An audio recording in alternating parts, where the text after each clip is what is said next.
Assalamualaikum warahmatullahi wabarakatuh.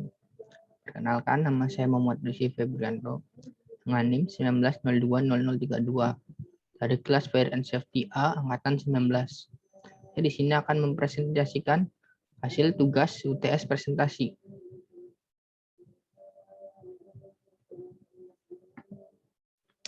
Pertama, jelaskan apa yang Anda ketahui tentang bahaya. Bahaya merupakan semua sumber situasi maupun aktivitas yang berpotensi menimbulkan cedera atau kecelakaan kerja atau penyakit akibat kerja.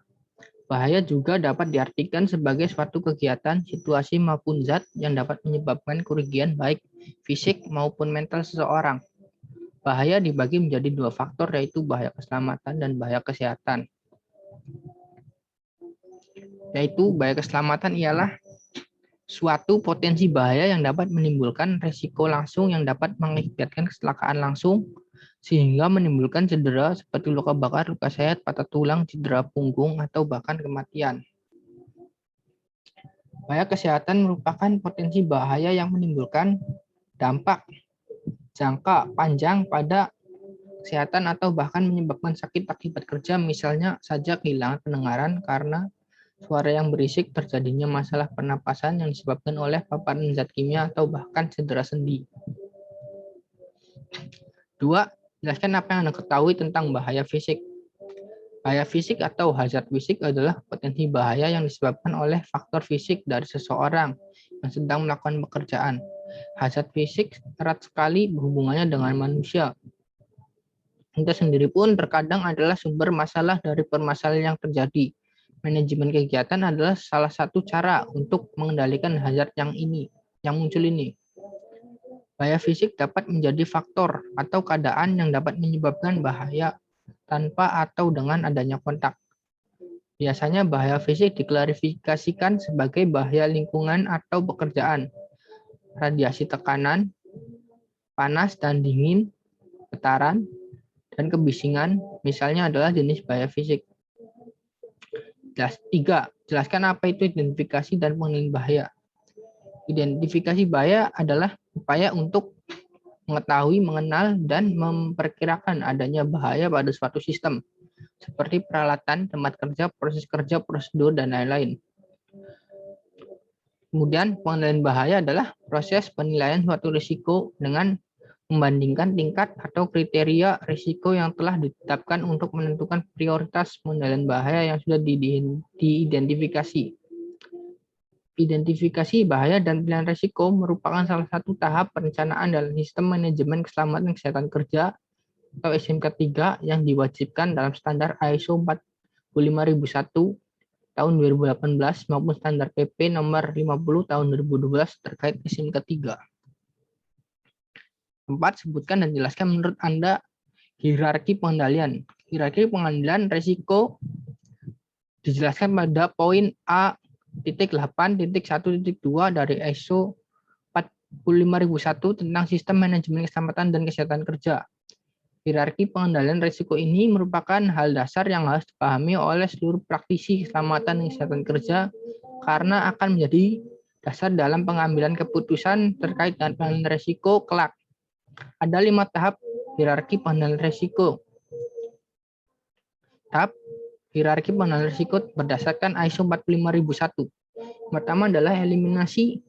Eliminasi berarti menghilangkan bahaya. Contoh tindakan eliminasi adalah berhenti menggunakan zat kimia beracun, menerapkan pendekatan ergonomik ketika merencanakan tempat kerja baru, mengeliminasi pekerjaan yang monoton yang bisa menghilangkan stres negatif, dan menghilangkan aktifan forklift dari sebuah area.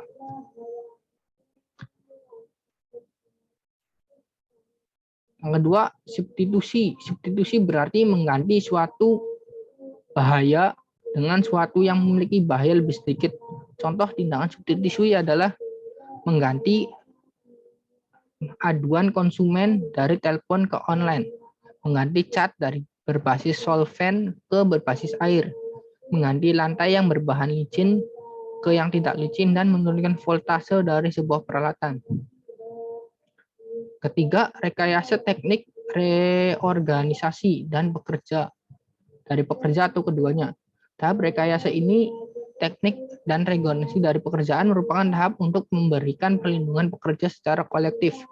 Contoh perlindungan dalam rekayasa teknis dalam organisasi pekerjaan adalah pemberian pelindungan mesin, sistem ventilasi, mengurangi bising, perlindungan melawan ketinggian, mengorganisasi pekerjaan untuk melindungi pekerja dari bahaya bekerja dari bekerja sendiri, kemudian jam kerja dan beban kerja yang tidak sehat. Pengendalian administrasi. Pengendalian administrasi merupakan pengendalian risiko dan bahaya dengan peraturan-peraturan terkait dengan keselamatan dan kesehatan kerja yang dibuat.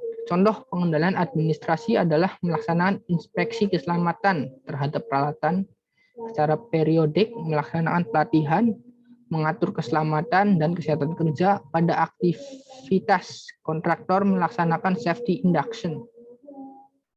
Alat pelindung diri atau APD, alat pelindung diri menurut Peraturan Menteri Tenaga Kerja Nomor 8 Tahun 2020 adalah suatu alat yang mempunyai kemampuan untuk melindungi seseorang yang fungsinya mengisolasi sebagian atau seluruh tubuh dari potensi bahaya di tempat kerja. Contoh alat pelindung diri adalah baju, sepatu, keselamatan, kacamata, keselamatan, perlindungan pendengaran, dan sarung tangan.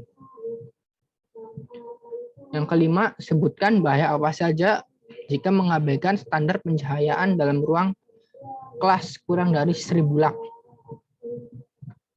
Yang pertama, kelelahan mata yang ditandai iritasi pada mata, penglihatan ganda, daya akomodasi menurun, sakit kepala, ketajaman penglihatan menurun, kepekaan kontras, dan kecepatan persepsi menurun. Yang kedua, kelelahan syaraf ditandai gerakan yang lamban, gangguan pada fungsi motorik, dan psikologis. Yang ketiga, masalah kesehatan lainnya seperti kelelahan kerja, stres, kelelahan mental, atau sakit kepala, menurunnya daya konsentrasi dan kecepatan berpikir. Yang keempat, meningkatkan resiko kecelakaan kerja. 6. Nomor 6, bagaimana pengendalian bahaya dari pencahayaan yang minim menurut Anda?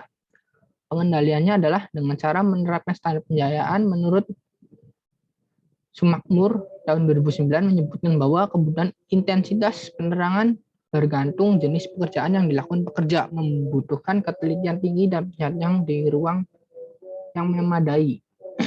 Standar pencahayaan. Pertama, jenis pekerjaan, contoh pekerjaan tingkat penerangan. Jenis pekerjaan tidak teliti, contoh pekerjaannya penimbunan barang, tingkat penerangannya 80 sampai 170 lux. Agak teliti, pemasangan tidak teliti 170 sampai 350 lux. Teliti, membaca, menggambar 350 sampai 700 lux. Sangat teliti, pemasangan teliti dengan tingkat penerangan 700 sampai 1000 lux. Ketujuh, jelaskan bahaya apa saja yang jika mengabaikan standar ventilasi pada gedung bertingkat. Yang pertama, rendahnya oksigen dalam ruangan. Ventilasi yang buruk dapat menyebabkan penumpukan karbon dioksida di dalam rumah karena tingkat oksigen perlahan-lahan akan berkurang. Menipisnya oksigen dan menumpuknya karbon dioksida dapat menyebabkan sesak napas, kelelahan, dan sakit kepala yang cukup parah. Kedua, meningkatnya penyebaran penyakit dan virus pada udara. Kondisi ventilasi yang buruk dapat meningkatkan penyebaran penyakit dan virus ditularkan lewat udara. Penyakit yang ditularkan lewat udara dapat menular ke udara ketika seseorang berbicara, bersin, atau batuk di lingkungan tertutup. Meningkatnya stres pada seseorang. Udara di dalam ruangan yang berkualitas buruk dapat menyebabkan terganggunya psikologis seseorang seperti stres dan ketidaknyamanan.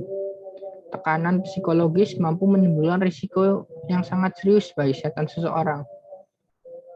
8. Jelaskan kriteria psikologi dalam dan iklim kerja yang baik menurut undangan ketiga. Yang pertama, apa yang menjadi kewajiban pengusaha dan atau pengurus terkait ketiga lingkungan kerja?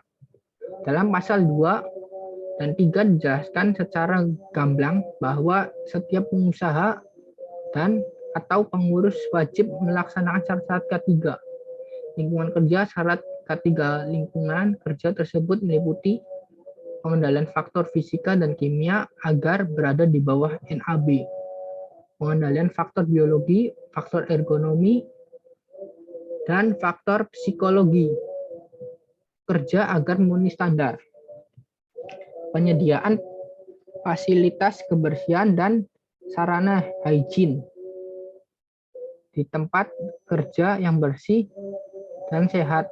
Penyediaan personil K3 memiliki kompetensi dan kewenangan K3 di bidang lingkungan kerja. 2. Apa yang harus dilakukan pengusaha dan atau pengurus dalam menetapkan syarat-syarat K3 lingkungan kerja. Sesuai pasal 5, pelaksanaan syarat-syarat K3 lingkungan kerja dilakukan melalui kegiatan pengukuran dan pengendalian lingkungan kerja, serta penerapan hygiene dan sanitasi. Pengukuran dan pengendalian lingkungan kerja tersebut meliputi faktor-faktor kimia, biologi, ergonomi, psikologis, sementara penerapan hygiene dan sanitasi meliputi bangunan tempat kerja, fasilitas kebersihan, kebutuhan udara, dan tata laksana kerumah tanggaan. 3. Bagaimana pedoman baru mengenai faktor fisika, kimia, biologi, ergonomi, dan psikologis. Pengukuran dan pengendalian faktor fisika, kimia, biologi, ergonomi, dan psikologi meliputi faktor fisika, faktor kimia, faktor biologi, faktor ergonomi, dan faktor psikologi. 4. Bagaimana pedoman baru mengenai hygiene dan sanitasi. Hygiene adalah usaha kesehatan preventif yang menitik beratkan kegiatannya pada usaha individu maupun usaha pribadi hidup manusia. Sedangkan sanitasi adalah usaha kesehatan preventif yang menitik beratkan kegiatan pada usaha kesehatan lingkungan hidup manusia. 9. Jelaskan penerapan hierarki pengendalian untuk bahaya tekanan udara dan suhu. Pertama, ketinggian suhu wilayah. Salah satu hukum dasar dari tekanan udara adalah semakin tinggi lokasi, maka semakin rendah pula tekanan udaranya. Artinya tekanan udara ini berbanding terbalik dengan ketinggian suhu wilayah, suatu wilayah. Yang kedua, suhu yang ada di wilayah tersebut. Secara umum, suhu memiliki hubungan yang terbalik dengan tekanan udara yang ada di wilayah tertentu. Semakin tinggi suhu, maka di suatu wilayah semakin rendah tekanan udaranya. Paparan sinar matahari. Salah satu hal yang mempengaruhi suhu di suatu wilayah tertentu saja adalah potensi matahari di wilayah tersebut. Semakin banyak suatu wilayah terpapar oleh matahari, maka akan semakin tinggi pula suhu yang ada di wilayah tersebut. Kelembaban udara di wilayah tersebut. Seperti kedua faktor di atas, kelembaban udara juga memiliki hubungan yang terbalik dengan tekanan udara. Artinya, semakin tinggi kelembaban udara, maka semakin rendah tekanan yang ada di wilayah tersebut. 10. Buat dan implementasikan bagaimana upaya pencegahan dari bahaya kebisingan di lingkungan sekitar. Yang pertama, pengurangan kebisingan pada sumber dengan mematikan radio, TV, mesin cuci, mesin pompa air, dan lain-lain. Penempatan penghalang pada jalan transmisi seperti menutup pintu, memasang peredam suara pada tembok. Dan ketiga, pemakaian sumbat atau penutup telinga, menutup telinga dengan jari atau memakai earplug dan lain-lain. Sekian dari saya, kurang lebihnya mohon maaf. Wabillahi taufiq wal hidayah. Wassalamualaikum warahmatullahi wabarakatuh.